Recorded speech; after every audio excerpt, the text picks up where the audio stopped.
What's up, y'all? One Piece, One Life here. And guys, Usopp is gonna die at the end of the story, and the Iron Giant of all things confirms it. Did I catch your attention? Great, let's get into it. Because I genuinely believe that Usopp's character is gonna end in his death, sacrificing himself for the people that he cares about. And by the end of this, I think you just may too. Because this is gonna be the Usopp Iron Giant theory. But first, before we get into all of that, make sure you like the video. Make sure you subscribe to the channel. A lot of people have been subbing lately and that makes me very happy. But like I said, mission 200, we gotta keep it pushing. And 3, share it around with all your friends who love the series. Let's get it going. Now already, the thought of, one of the Straw Hats having to die at the end of the series, not counting Brook, that person who died being Usopp, is not a entirely new theory. It's already a fairly common sentiment shared throughout the community, and it all has to do with his dream of being a brave warrior of the sea. On one hand, his dream has always been subjective, and we know from Kaido that Oda really puts thought into the way that he portrays death and the impact that death has on characters. Think Roger, Whitebeard, Ace.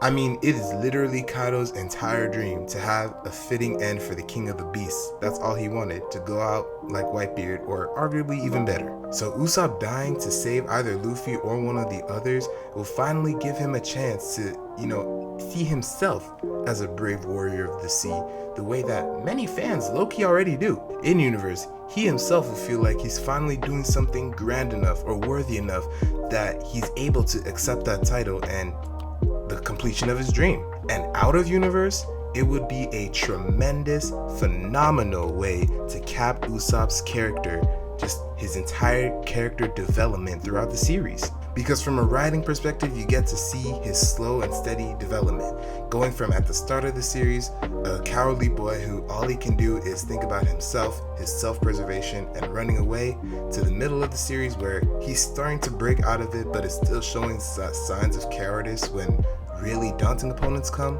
to the end of the series where he's now making the ultimate sacrifice because he realizes that his friends are more important, Luffy is more important, and even if it takes his life, he has to do this thing. In that moment, not running away at all. And as an added bonus, if he dies specifically for Luffy, then it'll play out their best friend dynamic that they've had the entire series, such to the extent that he will literally die for Luffy to become the Pirate King. Besides Zoro, Usopp is the Straw Hat that's shown the most conviction and belief in Luffy's dream. Again, besides Zoro, who obviously had his whole thing with his fight with Mihawk on the Baratier, Usopp is the first Straw Hat to have a genuine emotional moment of telling an outsider that he wholeheartedly believes that Luffy is going to be the Pirate King, talking about the moment when he got smacked real hard upside the face with a baseball bat in Alabasta. And then it would also especially contrast the turmoil that they went through during the Water 7 saga,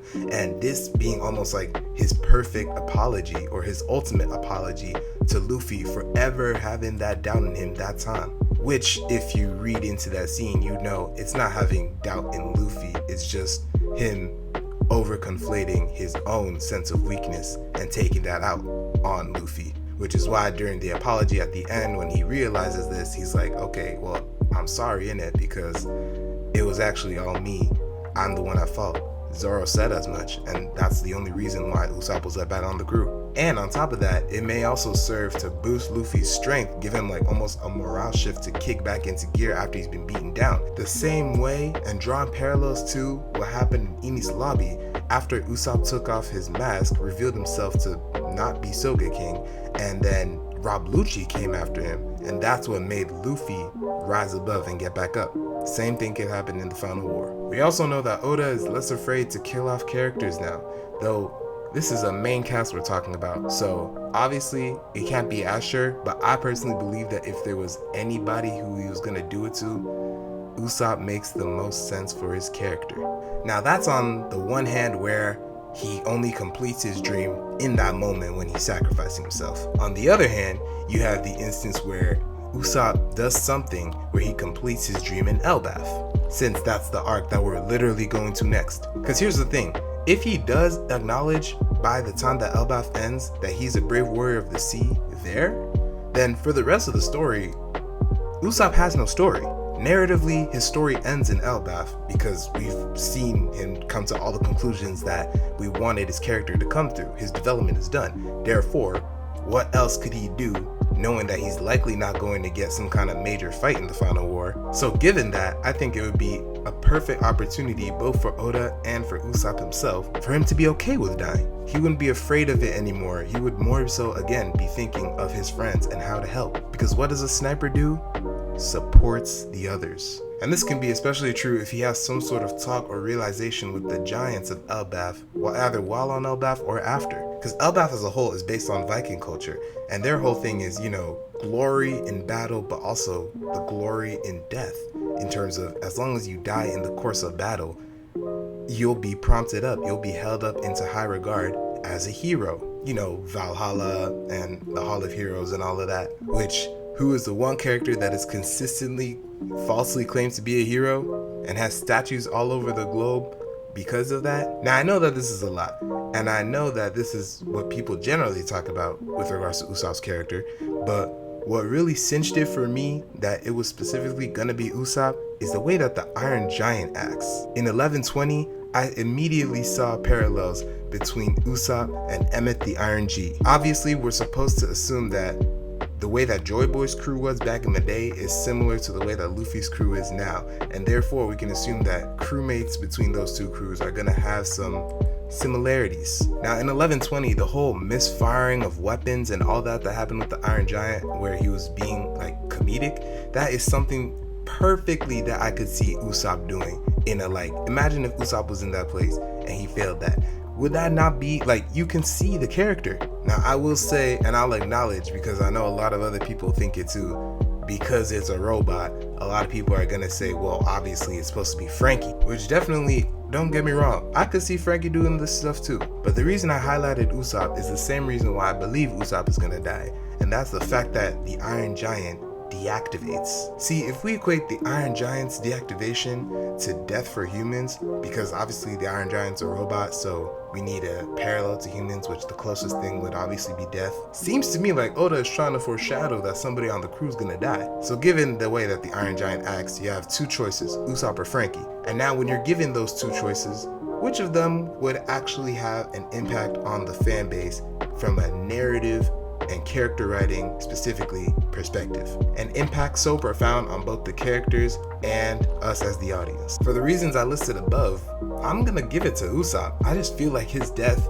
would be a much more impactful thing than Frankie's death.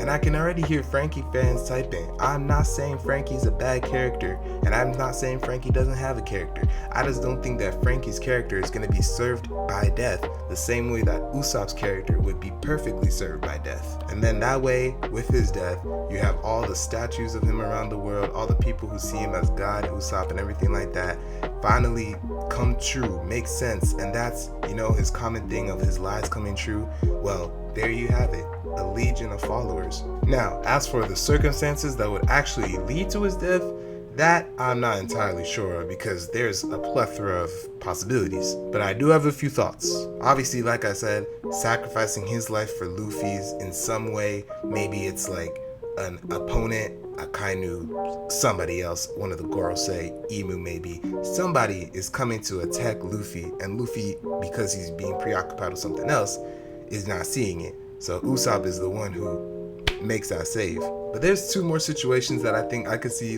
Usopp in even better. One is if Usopp leads a mission that he and everyone else knows there's no coming back from this. And I think it will be even more powerful if he himself volunteers to do it. It's like, no, let me do it. You guys got to keep going on. I'll lead this mission. That would be risky, because as long as it's off panel, there's always a chance for him to, just come back in the story, as Oda loves doing. But I think the second one that would be even stronger is if he stays back and holds a line of some kind with some other force and tells the rest of the Straw Hats, okay, y'all need to get out of here. I'm imagining maybe, let's say, Laugh Tale's being bombarded by I don't know, the sky weapon. Or I guess the sky weapon doesn't make sense because then they'd all die. So rewind, let's say the Laugh Tale's getting bombarded by like a shit ton of marine ships, I don't know. And in order to fight them, maybe like the Giants are there, the Tontara are there, some group that trusts Usopp is there. And Usopp is the one who's leading them, but it's like, okay, because I know how critical this mission is, Luffy, you guys need to go, let me handle this. And in doing so, leading his group of 8,000 plus people against whatever force it is. Again, allowing for that lie to come true. And at the same time, completing his dream. I don't know, I think I may have cracked the code on Usopp. Oda, I can see you. I'm familiar with your game. But what do you guys think about this potential for Usopp? Do you think that he's even dying? Do you think it's a different crewmate that's dying? Or do you think Oda's not gonna have the balls to kill anybody at all? Or maybe like a law or something like that. Let me know what you think and more in the comments. Now that is gonna be the end of this theory, guys. But before you leave, like the video, subscribe to the channel for more One Piece content just like this every week, and share it around with all your friends who love One Piece, or anime, or manga, or me. I've been told I have a very pretty face. Well, that's gonna be all for me. I'll catch y'all in the next one. And always remember, One Piece, one life. I wonder if I can do the Brook laugh, like, and make it actually sound like his laugh. Yo, yo. Why do I sound like a bat? Yo. Yeah, that's about as good as you guys are gonna get from me. I can't lie.